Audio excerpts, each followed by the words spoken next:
all the momentum on the Oilers side now. If they can pull this off and win the whole thing on Monday, complete the reverse sweep, how remarkable would this comeback be?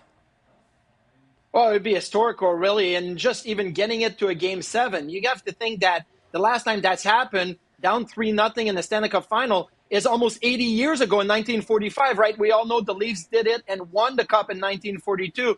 But out of the 9 teams that were down 3-0 in the playoffs and were able to get it to a Game 7, only 4 have won it. And that's over 200 times that a team being down 3-0 in a series, that has happened. So it's 2% chance of even winning the series in 7. And the way that the Oilers have done it, where they were completely out of it, right? Game 2, Game 3, they didn't look good at all. And then to be able to play their best hockey in the last 3 games and really take all that momentum, it's one for the ages. I mean, I don't remember 1945. I don't think you remember 1945. I don't, so no. I think that it's historical to even take it to a Game 7, and winning it would be just, in our lifetime, would be the best moment in hockey probably. And right at the center of everything has been Connor McDavid, and what a dominant postseason it has been for him. But he was held off the score sheet in Game 6, a bit of a surprise. They didn't need him, though, not at all. And now with a chance to raise the cup on Monday, do you expect the Oilers captain to relish the opportunity and lead the way?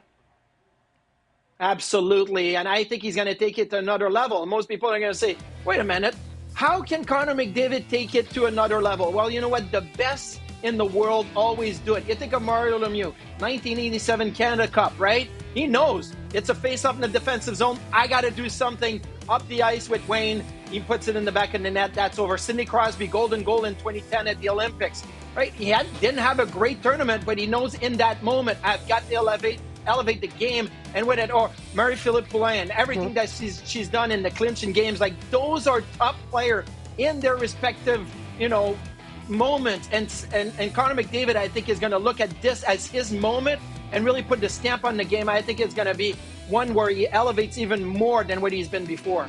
Talking all about the Oilers here, Marty, we can't forget about Florida. The Panthers on the verge now of one of the greatest collapses in NHL history.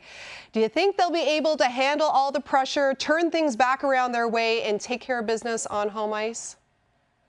Well, look, professional athletes are wired to handle pressure. They've done it many, many times. But nobody has done it down up 3-0 and now in a Game 7 in the Stanley Cup final. Like, that's the pressure that nobody on the Florida Panthers have been able to experience in their career. And not only that, they've dealt with the pressure after losing Game 4 and they're up 3-1. Well, there's a little bit more pressure.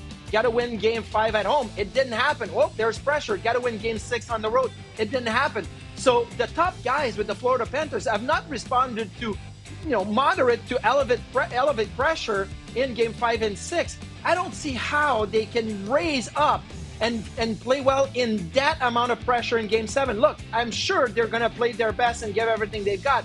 But this is an amount of pressure that nobody on the Florida Panthers have ever felt before.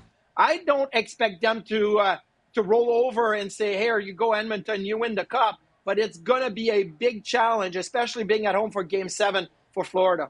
Must-see TV on Monday. And Marty, recent history perhaps in Edmonton's favor, considering the road team has won the last 3 Game 7s in the Cup final. A little food for thought. Marty, thanks for joining us.